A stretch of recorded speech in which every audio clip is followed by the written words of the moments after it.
મહેસાણા જિલ્લામાં પોલીસને બિલકુલ બીક ના હોય તેવી રીતે બુટલેગરોની દાદાગીરી આવી સામે. મહેસાણાના અનેક ગામડાઓમાં ટૂંક સમયમાં મહેસાણા તાલુકાના વિરતા ગામની અંદર દારૂની ખાલી પોટલીઓ, ગામના તળાવના કિનારે સફાઈ ચાલુ હતી ત્યારે અવાવરૂ કૂવામાંથી પાણી નહીં પણ દારૂની ખાલી પોટલીઓથી કૂવા ભરેલો જોવા મળ્યો. તેમ છતાં જાબાઝ પોલીસ અધિકારીઓને આ નહીં દેખાય. શું વિરતા ગામને નશાની બદીમાં ધકેલવામાં આવે છે? એ શું ગાંધીનગરના ગુજરાતમાં દારૂબંધી છે પણ તે દારૂબંધીના લીરે લીરા ઉડાડતા બુટલેગરો અંદર જગજાહેર ધાર્મિક સ્થળો, તેની સાથે ગામ ગોંદરે જગજાહેર દારૂનું વેચાણ, તેની સાથે કેફી પદાર્થોના પણ વેપારીઓ વધી ગયા હોય તેવું લાગી રહ્યું છે.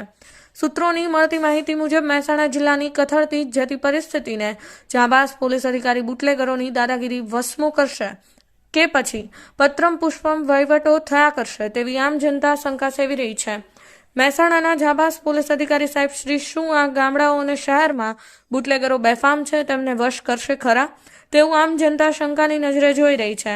પણ વિરતા ગામની દરેક સમાજના આગેવાનો ભેગા મળીને આ બધીને દૂર કરવી પડશે, નહીતર ગામની અંદર યુવાધન વ્યસનના કફન ઓઢશે તો તેના જવાબદાર કોણ? ગામના જ લોકો આવી જ રીતે જોતા રહેશે તો સામેના દારૂ તેની સાથે પદાર્થો ફેંકીને વેપારીઓને તો માર્ગ સરળ મળી જશે. જાગો વિરતા ગામની જનતા જાગો, તેની સાથે જાગો મહેસાણા જિલ્લાની જનતા જાગો. પાટણમાં બુટલેગરોના ત્રાસથી પાટીદાર એસપી ઓફિસે દોડી આવ્યા. થોડા દિવસો પહેલા એક બુટલેગરે પાટીદાર યુવાનને જાહેરમાં છરીના ઘા ઝીકી દીધા હતા. એ જ આરોપી બીજા દિવસે જાહેરમાં ફરતા પાટીદારો રોષે ભરાયા. જ્યાં સુધી ન્યાય નહીં મળે ત્યાં સુધી પર આ વિસ્તારના તમામ પાટીદારો, મહિલાઓ, ભાઈઓ બધા લડત ચાલુ રાખશે. Rajubhai D Patel, Patan news 24.